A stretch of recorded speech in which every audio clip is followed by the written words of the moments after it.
Welcome to the PhoneArena.com video review of the HTC Touch Diamond. The Touch Diamond is, to quote HTC, their most important device of the year. It's the successor to the original Touch, a wildly successful unit that sold over 2 million phones worldwide. HTC has a big task on their hand to try to duplicate their success, but they've made several significant changes, both on the hardware and software side, and we think they're poised for even greater sales numbers this time around. What was initially striking about the original Touch was the size. The first time we unboxed it, we were quite literally taken aback at just how small the thing was. The Touch Diamond goes even smaller.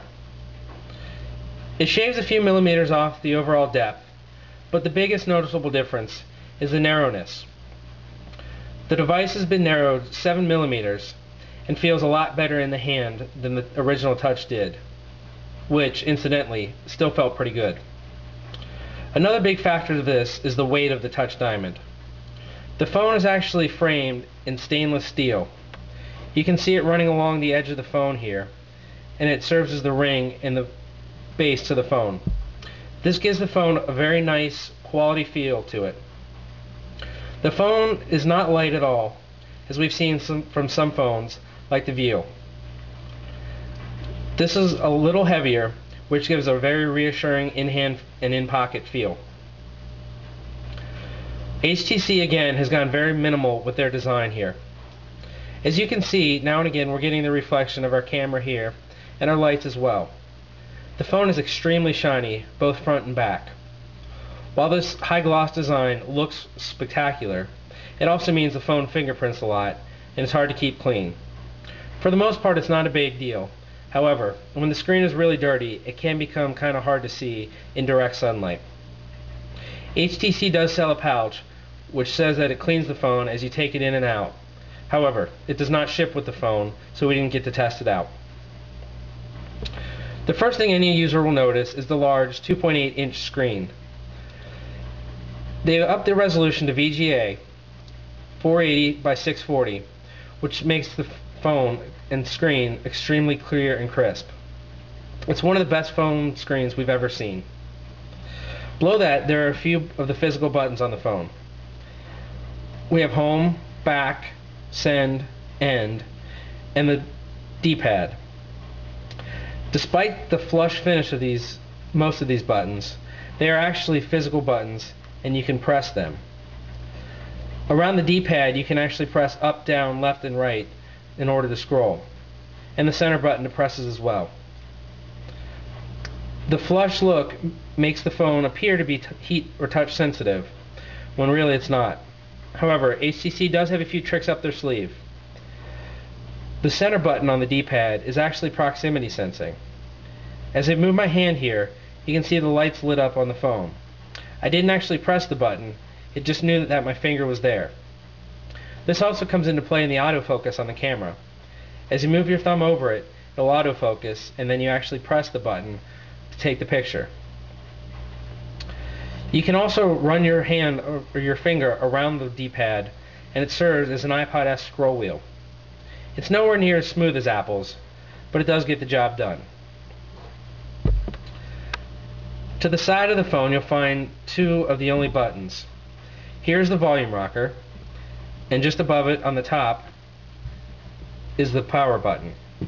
These are the only physical buttons you'll find on the outside of the phone, save for these ones on the front. On the left side it reads HTC Innovation, and on the right 4 GB internal storage is etched into the stainless steel.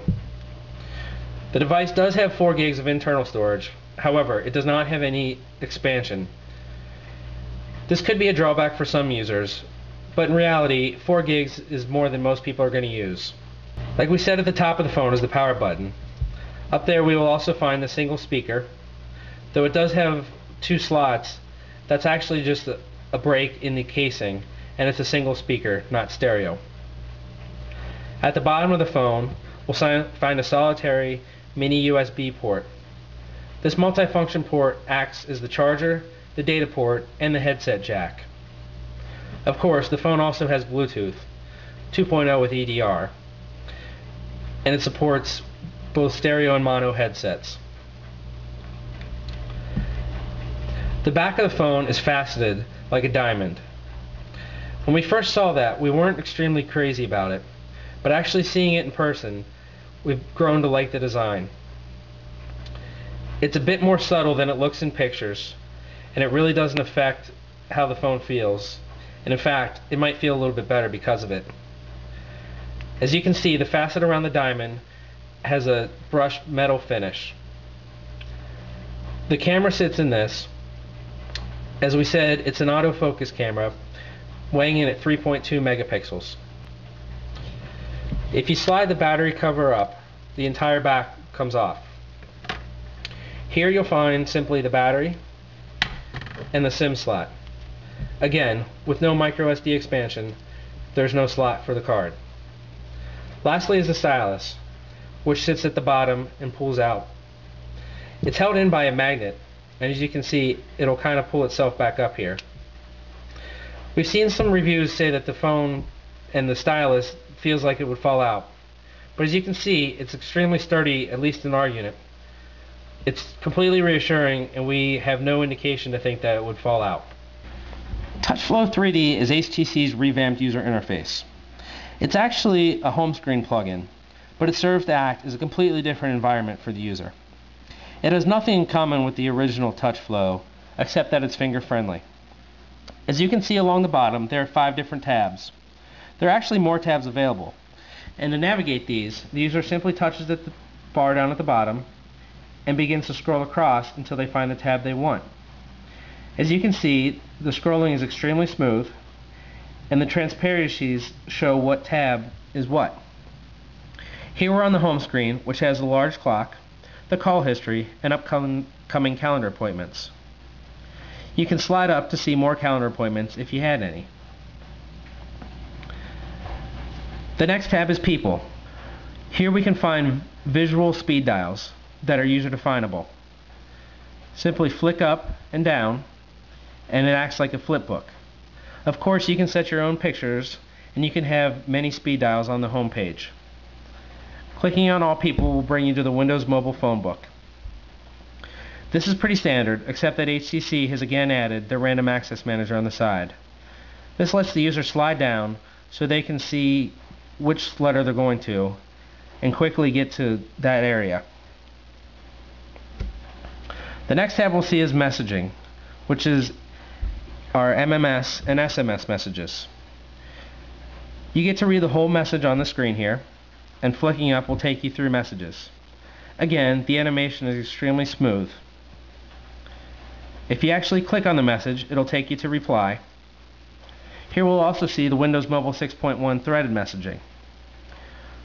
We see their text message to us, and as we reply, it's going to show ours, and so on and so forth. It's one of the really nice upgrades on Windows Mobile 6.1. Next tab is Mail for email. We have 2 accounts set up, and in this account we have multiple emails. You can simply slide that down and preview each email. Moving to the other account, you can see again there's a nice smooth animation. If we click on the message itself, we can actually view it in the regular Windows Mobile environment and reply to it if we wish. Next tab is Internet. Here we'll see the browser and launch it, which we'll do later. Also, there's a quick application launch link to the YouTube application. And as you scroll up, you can see a couple of our favorites are showing up on that front screen as well.